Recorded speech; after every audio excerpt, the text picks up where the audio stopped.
Talk about black and white conversion inside of Adobe Camera Raw. I actually have an image already open in Photoshop. So what I'm going to do is I'm going to show you how to take this image and make this black and white conversion. Are you ready? It's Photoshop time, and you know the drill. Smack it, whack it, and crack-a-lack it. Yes! That's awesome! What? So the first thing I'm going to do is hit Command and Control J to duplicate my layer so that I don't mess up the original. And then I'm going to select Filter at the top, come down to Camera Raw Filter, and that's going to open up the Adobe Camera Raw dialog box, which remember is identical in functionality to Lightroom. So if you don't want to use Lightroom, you can get the exact same effects from Lightroom in Adobe Camera Raw. So looking at the image, the first thing we want to do is convert it to black and white. There are two ways. You can hit this black and white button, which is going to automatically change the profile to monochrome, or you could come toggle this open and actually choose monochrome. I'm going to choose the black and white button and see how it converted that automatically to monochrome. This looks like a fairly flat conversion, and obviously this is Venice, so the architecture may not actually even be plumb and straight. But so let's go ahead and tweak whatever we can. I'll scroll down to geometry, and I'll just choose A for automatic, and it'll look for horizontal and vertical lines and kind of tweak it, and it did a good job. I'll hit the vertical only and see it did more, and then I'll do horizontal, vertical. I think the vertical only I liked the best. It seemed to straighten everything up pretty nicely for me. So I'll toggle that back closed, and now I'll toggle open the black and white mixer. Since it's black and white, I now have the ability to adjust the luminosity of the individual colors with these sliders. To the right, brightens them. To the left, darkens them. So you've got to figure out a balance. I'd probably go here for the red. I'm getting kind of some muddy buildup if I try to darken too much with the orange. I'm not going to use that. Yellows. Probably make my greens a little darker, give a little contrast up there in the bushes. Everything else is just so isolated, like the hat is the only thing to be affected by the blue. I'm not going to really get a good control over the local subject contrast. So first, let's adjust the global contrast. Looking at it, I like richer blacks in the background. I'm going to pull up the clarity and texture, and the dehaze is going to using 3 sliders to push up contrast as opposed to only using the contrast slider. So I like the direction that's going. Now here's something that's interesting that a lot of people don't know. How much did I dial up the contrast? Plus 36. What's really interesting is if you use an adjustment brush, which here's the third one from the down, it's the adjustment brush. If I go back down to contrast and do minus 36, unlike Photoshop, it erases what we just did and it's non-destructive. And then I can also lower all the other settings that I adjusted, basically removing them from this one area of the image. So let's talk about that kind of manipulation. Let's say I want to make this water darker, blacker, but also with more contrast, more whiter whites. So right now I can come up to this brush icon and click the create a new adjustment brush. And when I select it, you'll see it's got a square around it and this pen went dark. If you hover over the pen, it's going to show you a RubyLith overlay, a red mask, showing you everything that was affected from the last adjustment, just to remind you. I'm going to hit my left bracket key to make my brush smaller. Now, what do? I want to do very different things to the water, but I have all of these adjustments already made. So I either have to meticulously try to drag them back and get them exactly at 0, which is pretty difficult.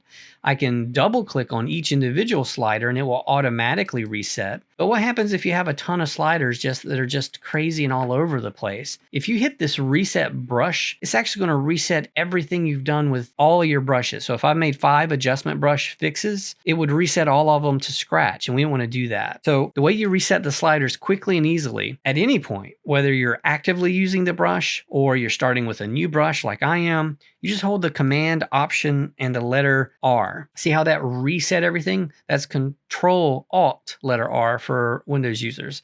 So it reset all my brushes automatically, so I can just quickly say, yes, I need more blacks, I need more contrast, throw in some dehaze and clarity, and let's pull the exposure up a touch, and let me paint the water and see what I'm getting. All right, I totally went too far, right? Well, the great part about this is it's slider based. So I can forever go back and re-edit this. I can let go of the painting, then click and start painting again in between here. Let go and click and start painting right in here. Notice how it's not affecting the person in the boat, only where the crosshairs are touching, and it automatically masks for me. If I hold down the left bracket key a bit, I can get much tighter in here and get in between this little tight area right here. And all of this is tethered to this one pin that's red. Now here's the thing. Obviously it's too much. So let's pull back the black slider just a bit. Maybe I need to pull down the dehaze just a bit, just to taste. And see how it quickly lets me push the contrast the direction I want it to go? So automatically I have the water dark and rich the way I want it. And then looking around at the rest of the image, I think I'd want to push this background down a little bit. So I would add a new brush, right? It deactivated the activity of these two pins. And again, you see the masks as I hover over them. And I'm going to hit Command Option R to reset my sliders. And I'm going to think, yeah, this still looks a little flat back here. So I think I'd probably want to pull down my shadows, pull down my blacks, up my contrast, and I'll go ahead and increase my clarity and texture just because it's, you know, a several 100-year-old building. I'll pull up my dehaze as well. Right bracket key to make brush a little bigger. And I'm just going to push down the background, behind this foreground building on the left. I'm just going to push this stuff back a little, paint over these little black areas, the window holes, just to give them a little bit more contrast. Actually, I might even push this whole side of that building down just a touch, just to give it a little more drama. Maybe do a little bit there. And now I'm going to add another adjustment brush. And I'm going to hit Command Option R to reset all of my values because I want to adjust this little area here. So I'm just going to dehaze, clarity, texture, maybe pull up the exposure a little bit just to give this a bit more punch. I feel like these window ledges are too bright. So I would, again, click another adjustment layer. You see how I can just go on and on and on. Command Option R. And for this, I'll pull my whites down and I'll pull my highlights way down. Left bracket key, because essentially I just want to subdue these ledges. Now that's too much. Then it's now looking like a muddy mess instead of a too white mess. But again, it's not a big deal. I'm just going to pull up my highlights a little and I'll pull up my whites a little. And all of this is to taste. I just need it to subtly be a few steps below, you know, super bright white, right? Somewhere in here, it looks good. So now that I've done all of this, I'm going to say, well, now my eye's going to this bright area up here. Because remember, our eye's going to go to the brightest area of any image. What I want to do then is I want to pull this down, add a new brush, Command Option R to reset all my sliders, and just pull the exposure back a little bit while upping the contrast and see if that's going to give me some good control. It's like burning the image for those of you that have used film before. And that's obviously too much. So I'll pull that back up a little bit, maybe increase the contrast a little bit, and maybe pull up the dehaze to pull in some more of the darker darks, something like that. So now what sticks out to you? To me, I'm drawn right to this glowing sign now. So add another adjustment brush, Command Option R to reset all your sliders, and just pull your highlights down, left bracket key, and just paint over the sign just to take the brightness out of it a bit. I can pull the exposure down just a touch.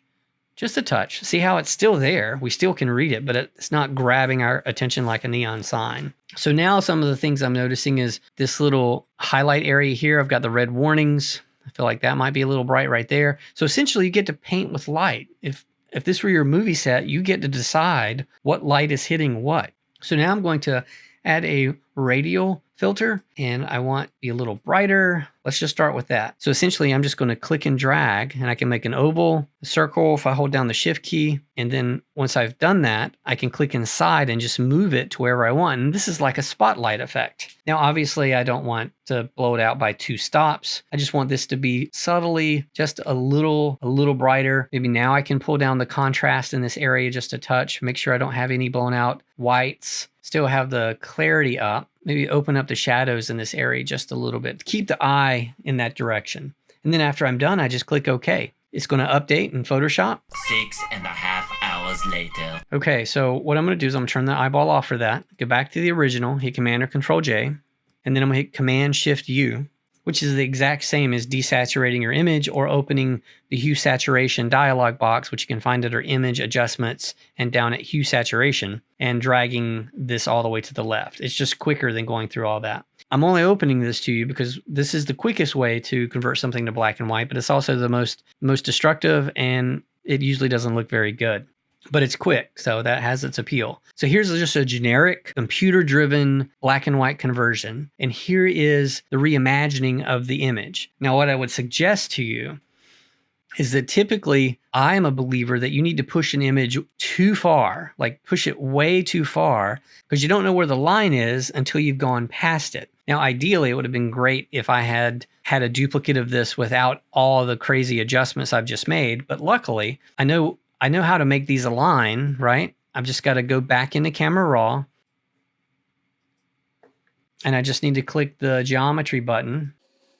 And which one did I click? Do you remember? I think it was just the vertical. Yeah, I think that was it. So I'll click the vertical upright, click OK, and we'll see, does it line up? Yep, that totally lines up. So now what I have the ability of doing is if I think I've gone a little too far, I can now blend back, like pull down the craziness a bit and have some of the look of what I did, right? Which is this really high contrast, dark, gritty, overdone processing, which again, not to be defensive, but I think you've got to go way past the line until you can figure out where the line is. And clearly I feel like I've gone way past the line.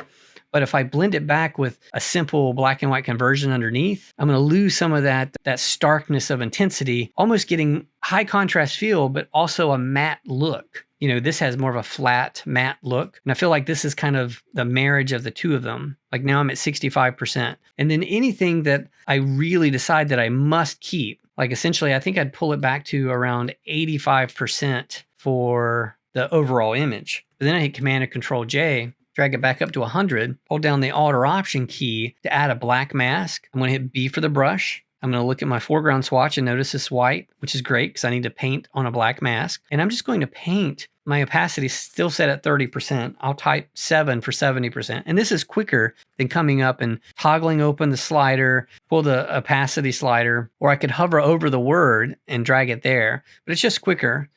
I go in increments of 10. So if I'm at 30%, I want it to be twice as strong. I'll just type 6 for 60%. And that's going to let me push the water back down to black. Like if I just wanted that to be pushed down. 0 for 100%. Really get the maximum possible blackness. And then if there's any area like, yeah, let's bring some of that super darkness back in a couple of the windows. Maybe 6 for 60% again. Maybe I'll push this area right here still pretty back. Do you see how you have the ability to adjust this forever? So I'm going to hit Command Option Shift letter E. And I'm just going to look at it for a minute.